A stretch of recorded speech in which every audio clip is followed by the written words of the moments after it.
Good morning, champion. This is Professor Austin from Government College of Technology. I am my technical champion Niveda along with me. இன்னைக்கு ஒரு சூப்பரான some பார்க்க போறோம். Belt சம்பந்தப்பட்ட some. The coefficient of friction between pulley and the belt is reduced to half. If the initial ratio of tension in belt is 5, then the new value will be option A 2, option B 2.236, option C 4.47, option D 3.64. சூப்பரான question. இதுல வந்து ஒன்றும் அதிகபட்சமா இல்லை. நமக்கு என்னன்னா ஒரு புள்ளி இருக்கு. புள்ளிக்கு ரெண்டு பக்கம் இது இருக்குன்னா இந்த பக்கம் T1 இது T2 அப்படின்னு T1/T2 ஃபார்ம்ல வந்தோம்னா T1/T2 equal to E power mu theta அப்படின்னாங்க. இதுதான் வந்து 5ன்னு சொல்லிட்டாங்க. அகைன் வந்து நியூ வேல்யூ வந்து என்னன்னா அதே T1/T2 டேஷ் T1-T2 டேஷ் அப்படின்னா E பவர் இது வந்து mu reduce by half time சொல்லிட்டாங்க.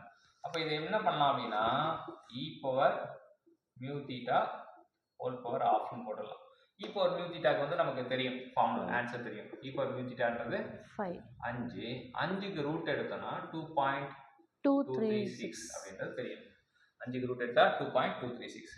ஸோ ஃபிக்ஷன் வந்து அரை மடங்கு குறைச்சா நியூ டென்ஷன் வந்து என்ன ஆகும் அப்படின்னா 2.236. இது குறையும் போது இதுவும் குறையும். நம்ம புரிதல் என்னன்னா மியூ குறையும் போது மியூ குறைஞ்சா T1/T2 குறையும் அப்படின்றது நம்ம ஒரு இது பண்ணுறோம். ஸோ மியூவும் T1/T2 வந்து நேர் தகவல் இருக்குது அப்படின்றது தான் புரிஞ்சுக்கிறோம். ஸோ இன்னைக்கு இந்த பெல்ட் டென்ஷனை பற்றி நமக்கு இவ்வளோ சூப்பராக சொல்லியிருந்த நிவேதாக்கு தேங்க்யூ.